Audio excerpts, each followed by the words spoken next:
Pour Gaza, il en va de même. Il n'est pas vrai qu'on ne peut rien contre la guerre à Gaza, qui est un génocide et non pas une guerre. Qui se bat? C'est un génocide.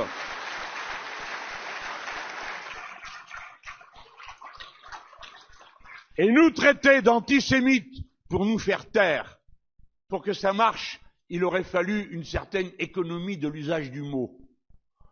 Hein? À partir d'un certain degré de boule puante, ça sent plus rien. Tout le monde était antisémite. Moi, bien sûr, elle est fille, ça va de soi. Le pape, Edgar Morin, 102 ans, antisémite, quoique juif. Et ainsi de suite. L'ONU, Guterres,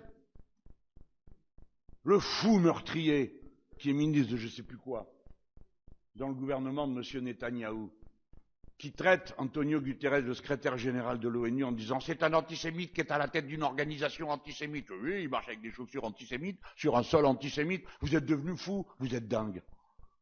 C'est pour ça que vous êtes dangereux. C'est parce que vous êtes dingue.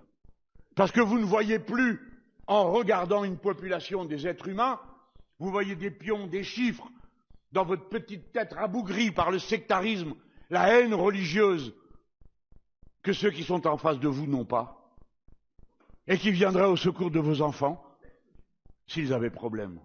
Ces meurtres sont une honte, et ceux qui les commettent ne sont pas seulement honteux, mais flétrissent la société dans laquelle ils vivent.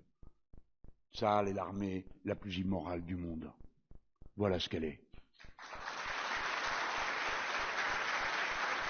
Une école du crime. Alors, ah bon, je suppose que d'autres gens viendront avec des pancartes pour hurler après moi, mais ça ne changera rien. Je suis parfaitement capable, comme vous tous, de faire la différence entre ce qui relève d'un gouvernement et ce qui relève d'un peuple. Ce qui relève d'un peuple et ce qui relève d'un être humain. Tout à l'heure, j'étais à Lille, et parmi les personnes qui ont parlé pour défendre le secrétaire général de l'Union départementale de la CGT, il y avait la présidente de l'Union des Juifs pour la paix. Nous ne tomberons pas dans le racisme dans lequel les autres veulent nous enfermer.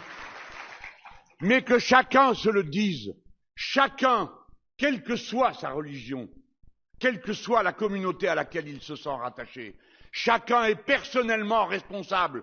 Ceux qui se taisent sont complices du meurtre, sont complices du crime.